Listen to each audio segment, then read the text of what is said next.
RCB ಅಭಿಮಾನಿಗಳಿಗೆ shocking news.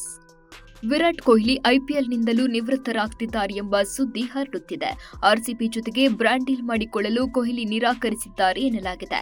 ಆ ಮೂಲಕ ಪರೋಕ್ಷವಾಗಿ ಕೊಹ್ಲಿ ಐಪಿಎಲ್ನಿಂದ ನಿವೃತ್ತಿ ಹೊಂದುವ ಸುಳಿವು ಕೊಟ್ಟಿದ್ದಾರೆ ಎಂದು ಹೇಳಲಾಗ್ತಾ ಇದೆ.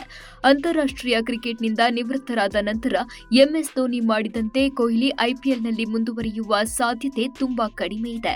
ಈಗಾಗಲೇ ಟೆಸ್ಟ್ ಮತ್ತು ಅಂತಾರಾಷ್ಟ್ರೀಯ ಟಿ20 ಕ್ರಿಕೆಟ್ಗೆ ನಿವೃತ್ತಿ ಘೋಷಿಸಿದ್ದಾರೆ. 2027ರ ಏಕದಿನ ವಿಶ್ವಕಪ್ನಲ್ಲಿ ಕೊಹ್ಲಿ ಆಡ್ತಾರೋ ಇಲ್ವೋ ಎನ್ನುವುದು ಪಕ್ಕಾ ಆಗಿಲ್ಲ. ಇದರೊಂದಿಗೆ ಕೊಹ್ಲಿಯ ಅಂತಾರಾಷ್ಟ್ರೀಯ ಕ್ರಿಕೆಟ್ ಕರಿಯರ್ನಲ್ಲಿ ಅನಿಶ್ಚಿತತೆ ಉಂಟಾಗಿದೆ. ಇದರ ಮಧ್ಯೆ ಇಂಡಿಯನ್ ಪ್ರೀಮಿಯರ್ ಲೀಗ್ನಿಂದ ದಂತಕತೆ ಐಪಿಎಲ್ಗೂ ಗುಡ್ ಬೈ ಹೇಳುವ ಸಾಧ್ಯತೆ ದಟ್ಟವಾಗಿದೆ.